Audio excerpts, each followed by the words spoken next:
세상을 바꾼 약 이야기. 네. 오늘 이제 네 번째 시간입니다. 오늘은 한국인들에게 사랑을 많이 받았던 대표적인 감기약이죠. 네. 콘택 600. 네, 콘택 네. 600에 대해서 좀 살펴보도록 하겠습니다.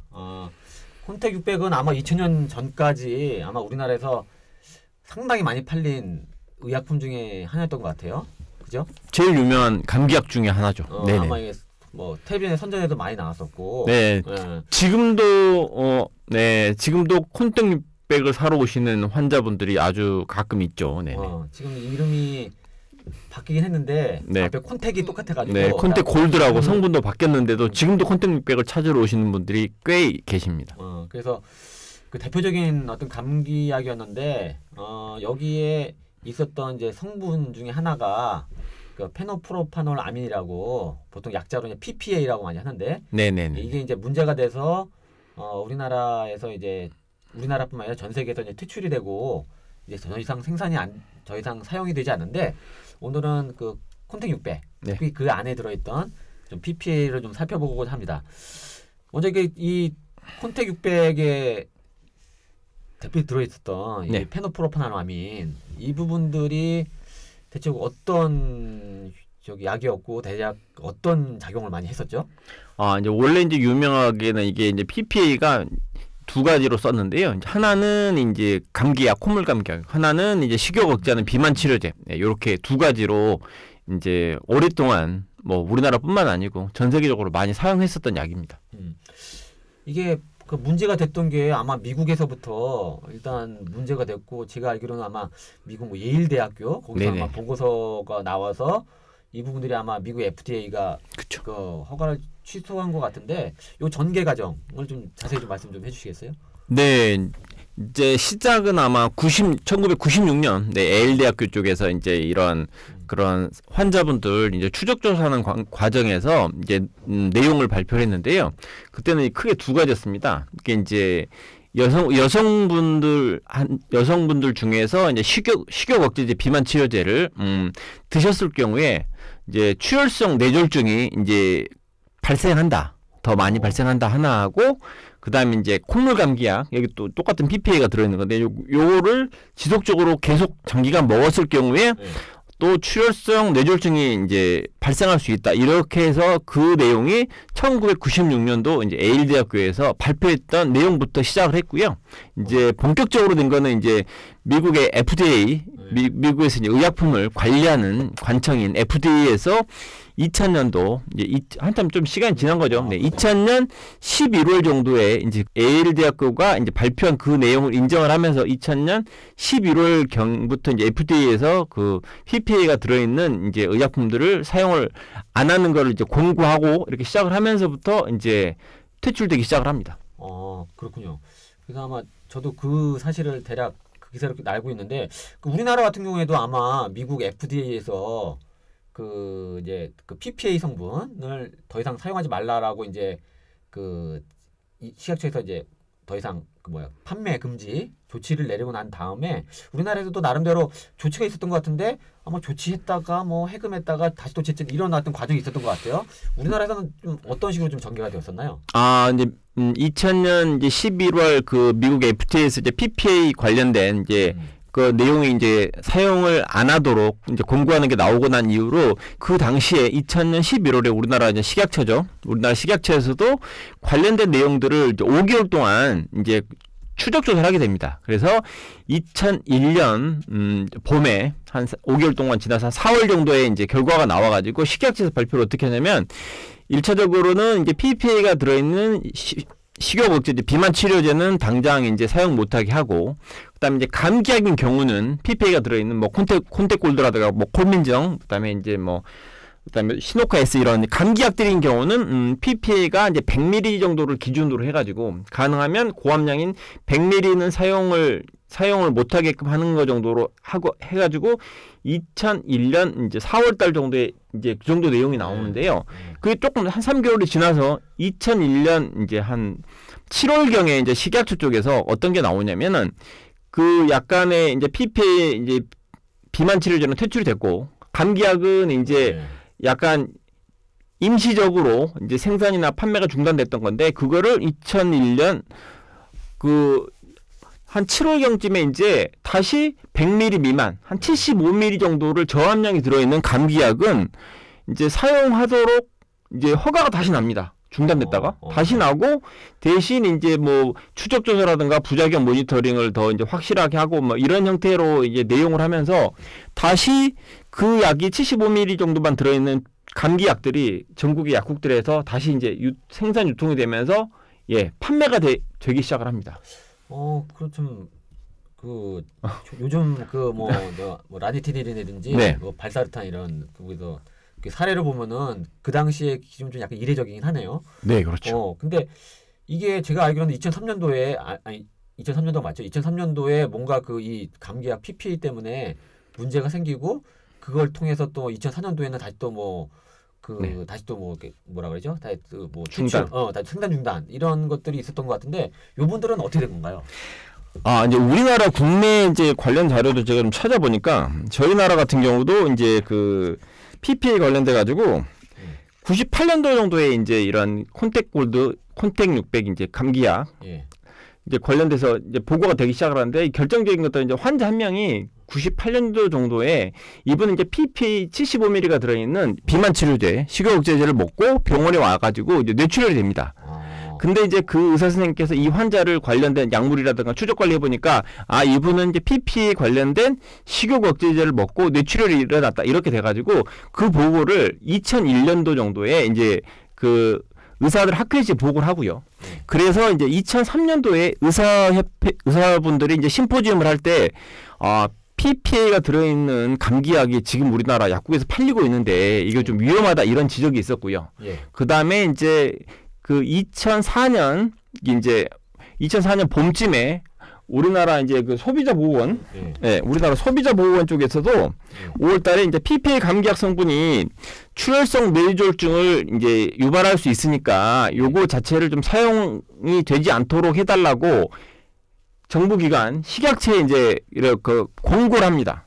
공고를 했음에도 불구하고 우리나라는 계속 사용되다가 2004년 8월 1일 날 이제 그 감기약도 이제 사용 중단이 발표가 납니다. 그 감기약이 발표 중단된 사례가 이제 그 뭐 식약처가 그 당시에 뭐 용역을 했다는데 용역 결과가 감기약 그를 먹었을 때 3일 동안 먹었을 때 그 뇌출혈 생길 확률이 평상시보다 한 2배나 높아진다 뭐 이런 보고서가 나와서 그런 건가요?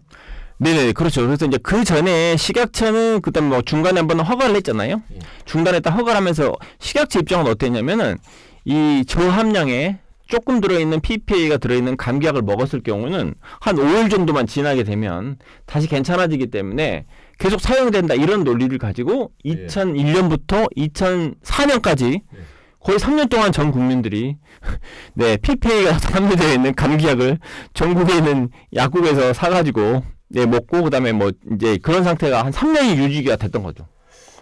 그러네요. 그러니까 사실 지금 그 이제 2019년도 시점에서 바라보면은 좀 이해가 안 될 만한 상황이 지금에는 그 소위 말해서 발사르탄이나 그 다음에 좀 최근에 나타난 라니티닌 같은 경우에는 크게 나타난 사례가 없었지만은 위험할 수 있다라는 보고만 그렇죠. 가지고도 우리가 선제적으로 그걸 이제 자발적으로 회수를 해가지고 했는데 그 당시에 결국에는 우리나라 식약처의 어떤 그 판단 내지는 식약처의 어떤 기준 그 당시 이 부분들이 지금의 기준으로 하면 상당히 좀 뭐라고 표현해 이렇게 표현하는지 많이 모르겠는데 후진적이다 아니면 좀 친제약적이다 이런 것들하고 봤어야 될까요? 네, 그러니까 이제 국민의 이제 이런 건강이나 안전이 이제 최우선이 돼야 되긴 하는데 실제로는 근데 그거보다는 이제 뭐 미국이라든가 이제 이런 나라에서 그런 관련된 의약품이나 이런 게 이제 문제가 되고 이렇게 됐을 때 그런 내용 자체를 바로 인정을 하는 게 아니고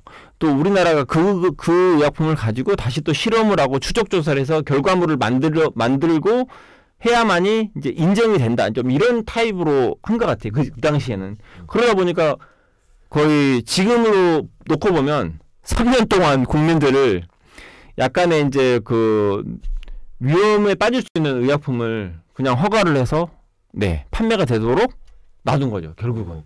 그동안 세상을 바꾼 의약품의 바꾼 약약이 관련돼서 탈리도마이드도 했고 시사프라이드도 받지만은 결국에는 시각적으로 그 안전성에 대한 부분들을 최우선으로 놓지 최우선으로 않고. 두고 그 판단을 해야 됨에도 불구하고 이 사례는 네. 결정적으로 이미 미국이라는 사회에서 큰 사례가 있음에도 불구하고 혼란이 생긴다든지 아니면은 문제가 생길 수 있다는 걸로서 3년 동안 미뤄왔잖아요. 네. 이걸로 인해서 오히려 이제 그 크게 문제가 됐었고 사실은 우리나라에서 그런 사실 실제적인 사례도 있었고. 네. 그래서 향후에 결국에는 그 당국, 규제 당국, 안전 당국에 대한 그 어떤 그 뭐라고 해야 되나요? 그 선 안전적인 이런 것들이 정말 계속적으로 강조돼야 되지 않나 생각하는데. 그렇죠, 그렇죠. 그러니까 그때도 뭐 미국에서 그런 조치가 있었고 우리나라에서 이제 그 전에 2003년도에 1년 전에 벌써 의사협회 쪽에서 심포지엄에서 감기약이 PPA 들어있는 거를 국민들이 복용을 하는 거는 이제 그 위험할 수 있다 이런 지적이 있었고 그때 또 그 다음에 2004년도에도 소비자보호원에서도 벌써도 이제 그 소비자보호원은 실제로 이제 국민의 굉장히 입장에 서서 많은 대책을 강구한 거기에서도 이 감기약이 PPA가 들어있는 경우는 좀 문제가 있으니까 식약처에서 조치를 취해달라고 요구를 했음에도 불구하고 계속 그때도 뭔가 뭐 조사를 하고 뭐 추적 관리를 하면서 결론을 못 내고 있었던 거죠. 근데 이제 한 가지 아쉬웠던 부분들이 또 있는 것 같아요. 그러니까 이제 아마 법원 쪽에서도 이제 그때 판단인 것 같은데 이 관련돼 가지고 이제 그 유가족이 피해를 입었던 뇌출혈로 인해서 사망했던 유가족이 소송을 했는데 결국은 2008년도에 그 물론 그 약물 부작용에 의해서 사망한 건 인정되나 당시에 국가적 기준으로 봤을 때는 국가나 제약회사의 문제를 삼기 어렵다라고 이제 그 했던 것 같아요. 그러니까 결국에는 그 국가기관이나 아니면 이쪽에서 그 어떤 조치라는 것들을 했다라고 한다면은 그걸 통해서 그런 기준이 있는데도 불구하고 위반을 했으면은 이제 당연히 책임 물러설 수 있었는데 그런 부분들이 없었으니까 법원에서는 결국에는 그 이거를 국가나 제약사 책임이 없다라는 식의 판단을 내렸던 것 같은데 요 부분도 좀 아쉬움이 나는 것 같아요. 네, 그것도 물론 이제 사법부의 판단을 뭐 최종적으로 이제 존중을 해야 되긴 하지만 굉장히 이건 저는 개인적으로 보면 약사로서 아니면 국민 건강을 놓고 보면 굉장히 좀 아쉬운 판단이지 않았나 하는 좀 생각이 들고요. 그때도 마지막에 보면 이제 그 대법원에서도 제약회사하고 국가의 책임을 물을 수 없다라고 정확하게 판결했습니다. 이게 굉장히 좀 아쉬운 점이 있고 그때 이제 1심, 2심 판결 같은 경우도 좀 내용을 좀 보면은 감기약 복용하고 사망의 인과관계를 인정을 하면서도 인정을 하면서도 또 판결은 그렇게 나지 않았거든요. 그냥 이렇게 되다 보니까 이게 이제 2008년도 이제 요때 의약품하고 국민 건강하고 그다음에 또 제약회사하고 정부하고 이제 요 사이에서 이제 벌어진 이 일에 대해서 이제 대법원에서 이렇게 이제 판결한 게 굉장히 좀 아쉽고 실제 만약에 이제 역으로 지금 놓고 보면 이때 정말 국가의 책임이라든가 제약회사의 예를 들면 이런 뭐 하여튼 도의적인 법적인 책임을 만약에 대법원에서 인정을 했다고 하면은 그 이후에 뭐 제 생각에는 이제 우리나라에서 많은 이제 의약품이라든가 이런 관련된 뭐 이런저런 뭐 이제 사고라든가 뭐 이런 거 관련돼서 저는 좀 획기적인 많은 변화가 왔을지 않을까 하는 저는 예상도 합니다. 아, 예. 자, 그럼 여러 얘기 좀 나눠봤는데요. 결국에는 우리가 첫 번째, 두 번째 놔둔 주제와 마찬가지로 결국엔 최종적으로 이거를 안전을 담당하는 국가기관에 있어서의 어떤 그 기준이 국민의 안전과 그다음에 의약품의 안전에 포커스를 맞춰야 된다는 걸 다시 또 귀결될 수밖에 없을 것 같아요. 이 사건이었고 결국에는 콘택 그 600에 나왔던 그 PPA로 인해서 나타났던 그런 어떤 다시 잠정 중단 다시 또 허용 그다음에 다시 또 중단한 이런 조치를 보면서 어떤 그 당시에 어떤 그 시약처의 어떤 안전성 기준이 지금의 기준에서 상당히 좀 낙후했구나라는 걸 다시 한번 깨닫는 시간이었던 것 같습니다.